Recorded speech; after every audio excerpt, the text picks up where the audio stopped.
New Jersey, pretty close to the city.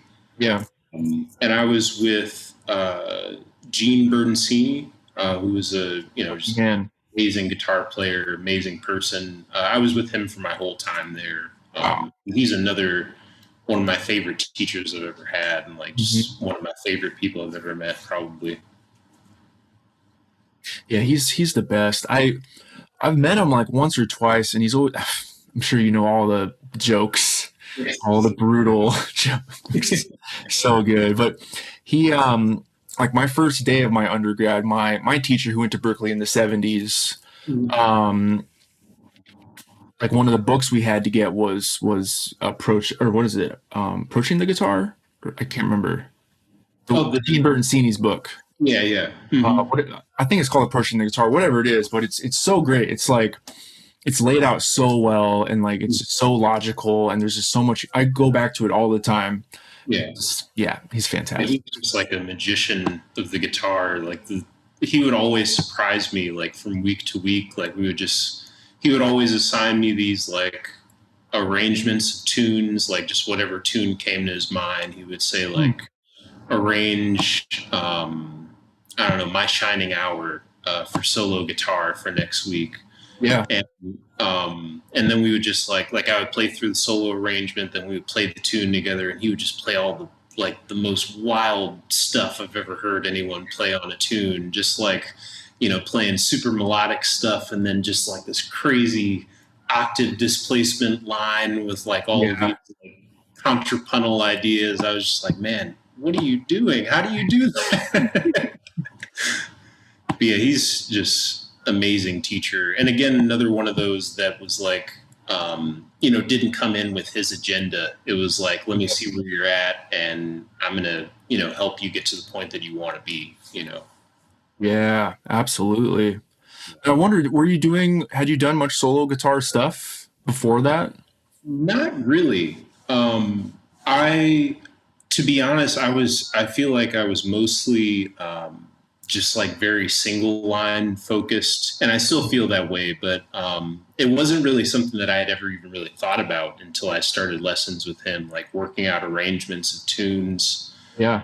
Thought that you shed your scales enough, and like someone asks you to play a solo guitar gig, and then it all just comes out. Oh man, wouldn't that be great?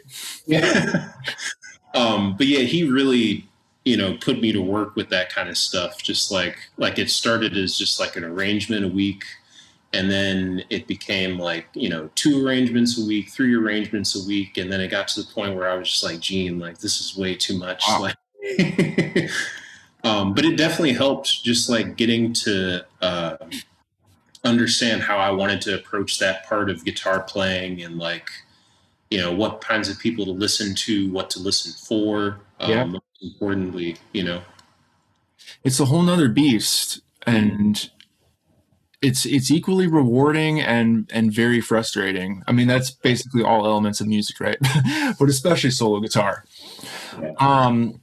And I want to talk about this because I was rewatching your Herbie the competition video and your arrangement of I Remember You. Oh yeah, yeah. Could you maybe just talk a little bit about that? Like it's so fantastic, by the way. I love all just the modulations and the cool harmonies and all that stuff. It's so great. Was that is that something you had worked out in school? Were you in school at that time? I had graduated at that point. Okay. The competition was in last year, 2019. I finished my master's in May of 2019. So that wasn't something that I had worked on in my lessons or anything like that. To be honest, like after I finished my master's, I also wasn't really like focusing on solo guitar anymore. Yeah. But then like I found out I was a semifinalist in the competition, and I was like, oh, I should do a solo guitar arrangement. And ironically enough, Gene told me that he was going to come to the competition. Like he took the bus Oh all man. the way from Jersey to DC to like see this, and I was like, oh, I better make sure that this arrangement is like, Yup. like it doesn't right. Yeah. But yeah, that I don't know. I'm trying to think of like what my thought process was for that.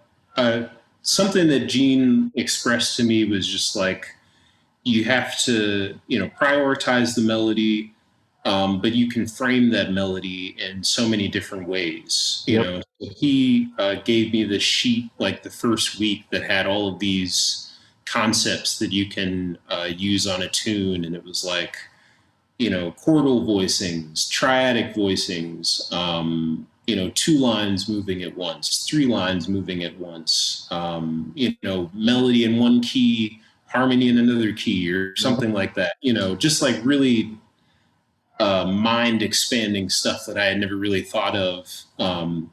So I kind of just tried to work all of that in. Like I would say I did like 2 or 3 drafts of like the melody just arranged, and I just kind of wanted to improvise from there. So the kind of the process for that was just like working out a lot of like lines, like just singing lines, trying to play harmony underneath them, writing out arrangements of like, this is the kind of solo that I'd like to be able to do unaccompanied. And eventually it just kind of worked out. Like it trained my ear to,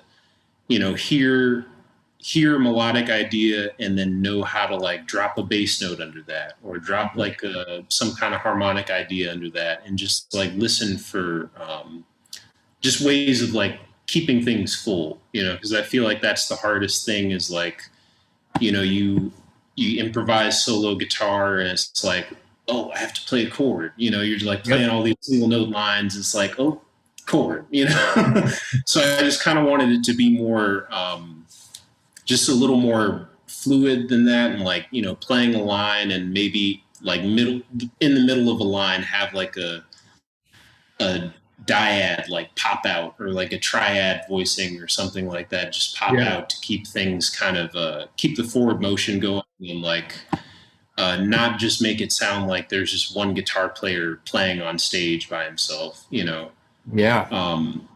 But I think the most important thing was just trying to work in all of those ideas and make it sound organic, I guess. Like, the modulations, like you mentioned, was just kind of something that I heard. Like I knew I wanted to take advantage of open strings in the arrangement, and I knew that I wanted to just like keep things moving forward and not have the audience be like, oh, he's been playing for a while, like be done, Yep.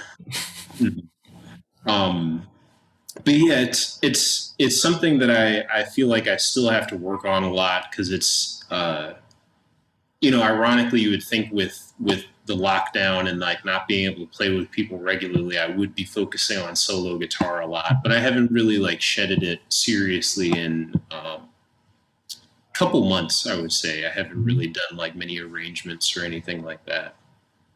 Definitely. Yeah.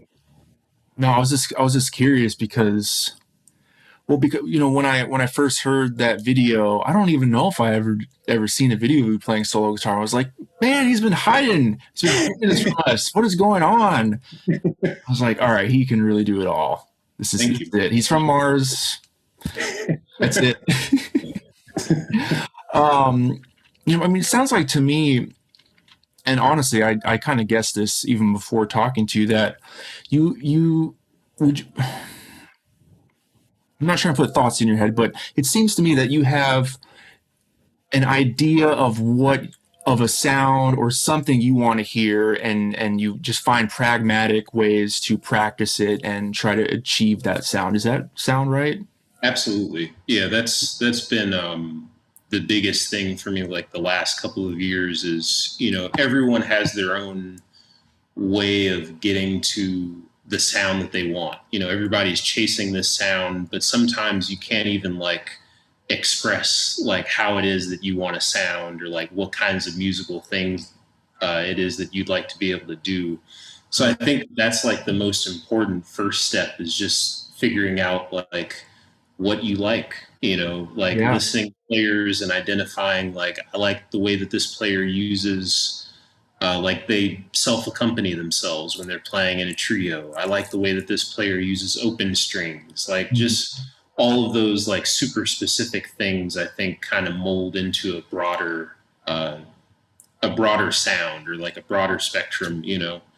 And I think that like I said, everybody has their own way of getting to that sound, and not what I found is like, you know, what works for you isn't going to work for everybody else, and vice versa, you know. Yeah.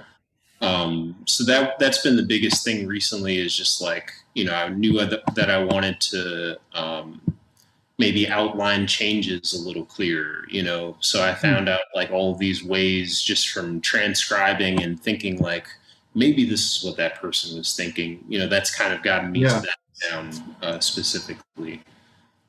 So yeah, I think that's been a huge thing for me, to be honest. How do you think about the transcription process? I mean, do you tend to do whole solos, just snippets? How do you use that as a tool? So lately, I've been doing just like small snippets Mhm. recently. I'd say like from maybe March to October, I'd been doing like mostly full solos. Maybe like a little bit into November, I would just like um, do maybe like a solo every week or like a solo every 2 weeks or week and a half or something like that. And I think the biggest thing for me was singing solos. You know, that Mhm. just like has, you know, opened up so many new things for me. I had this teacher during my first semester of my master's, Aaron Goldberg. He's, you know, pretty big, Okay. yeah, big New York guy. Unbelievable piano player, like Mhm. probably one of my favorite pianists alive, I'd say. And he was like the hardest teacher I've ever had. Like it was an ear training class. It was called like advanced jazz ear training or something like that. Mhm. And he would do stuff as wild as this. Like he would give us a reference pitch. He would say, "This is C," and then he would play like some like Coltrane derived like chord progression, just like, you know, moving through like four Yeah. different keys and all this crazy stuff. And we'd have to notate all of it, like the exact voicings and everything. Woo. Yeah. And our final was like, it was strange because it was the midterm that he gave us was that kind of stuff, like Uh-huh. crazy dictation. And then the final, he said, like, just transcribe a solo, but you have to sing it. And you also will have to sing it without the recording, which I had like Mhm. never even thought about doing that before. So Yeah. I just picked something simple. It was like a Fats Navarro solo on, I think it was the Ladybird solo. Great solo. And he had me first sing it with the recording. Then I played it along with the recording. And then he had the class sing the bass notes. So we were like in this big auditorium, and the class sang the bass notes, and I sang the solo over that.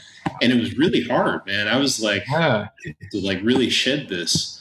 So what I've been doing, you know, even with like small snippets or full solos, I sing the whole solo with the recording. I make sure I can sing it without the recording as well. And then what I try to do from there, another thing that he expressed to us was important is trying to figure out the phrases from your singing, like not using the recording as a reference, but just having these melodies like Oh, so interesting. strongly ingrained in your ear that you can identify every exact pitch on your instrument. And that's been really good for avoiding that like insert lick here approach, you know, which I think can be like really beneficial for expanding your ears. But what I found has happened from singing solos and singing phrases and even trying to do that like over backing tracks, just like scatting solos, is it comes out a lot more naturally. Like it's not like you have to go through this process of like, oh, here's a 2/5. I'm going to insert this lick, you know, or like that Yeah. copy and paste kind of thing.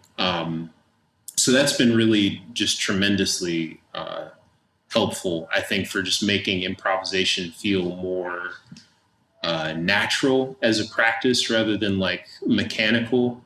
Because I feel like when I was at Berkeley, especially, I had a piano friend player or a piano player friend of mine tell me, like, I just asked her, how do you practice? And she told me she just like learns licks from recordings and like plugs them in. Like she'll learn Yeah. licks from someone's recording on Donnelly, and then she'll use those licks over Donnelly. And I just never even thought of that. I was like, I didn't even know you could do that. Like, that's not cheating? Allowed? Yeah.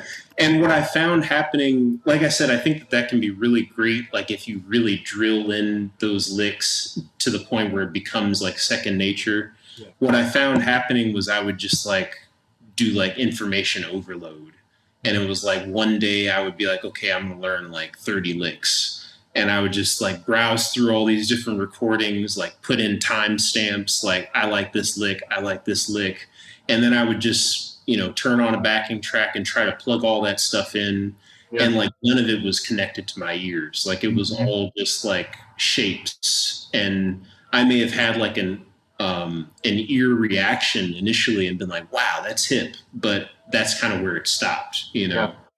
Um, and that I feel like really it did open up some things, like maybe the licks that were a little easier to hear in context